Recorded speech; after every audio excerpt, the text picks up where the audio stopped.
कांग्रेस के हिस्से में आई सीटों पर पिछले लोकसभा चुनाव में उसके और सपा के प्रदर्शन को देखा जाए तो गठबंधन से पंजा मजबूत होता नहीं दिख रहा है। लोकसभा चुनाव 2019 में समाजवादी पार्टी ने बसपा के साथ हाथ मिलाया था और रालोद भी उनके खेमे में थी। इस लिहाज से कांग्रेस के हिस्से आई सीटों को देखा जाए तो उनमें 7 पर बसपा, 1 पर आरएलडी प्रत्याशी ने किस्मत आजमाई थी। आंकड़ों के आईने में देखा जाए तो जो 2019 लोकसभा चुनाव में कांग्रेस के हिस्से आई 17 में से 12 सीटों पर कांग्रेस प्रत्याशियों की जमानत जब्त हो गई थी, जिनमें अमरोहा, गाजियाबाद, बुलंदशहर, मथुरा, फतेहपुर सीकरी, सीतापुर, झांसी, बाराबंकी, इलाहाबाद, महाराजगंज, देवरिया और वाराणसी जैसी सीटें शामिल थीं।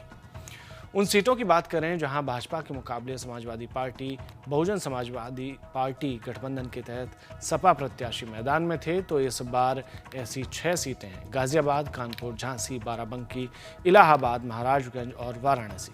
कांग्रेस के पास ये सीटें हैं। इनमें गाजियाबाद की बात करें तो भाजपा के वीके सिंह ने जीत दर्ज की थी और उन्हें कुल 9,44,000 वोट मिले थे, जबकि समाजवादी पार्टी के सुरेश बंसल को 4,43,000 वोट मिले थे और कांग्रेस की डॉली शर्मा को 1,11,944 वोट मिले थे। सपा और कांग्रेस के प्रत्याशियों के मतों को जोड़कर भी भाजपा प्रत्याशी के हिस्से 3,89,556 अधिक वोट आए थे। कानपुर के पिछले बार के चुनाव को देखें तो भाजपा के प्रत्याशी सत्यदेव पचौरी को 4.25 लाख के आसपास वोट मिले थे, जबकि कांग्रेस के श्री प्रकाश जायसवाल को 3.3 लाख और सपा के राम कुमार तो 50,000 का आंकड़ा भी नहीं छू पाए थे। मतांतर 1,07,000 के आसपास रहा था।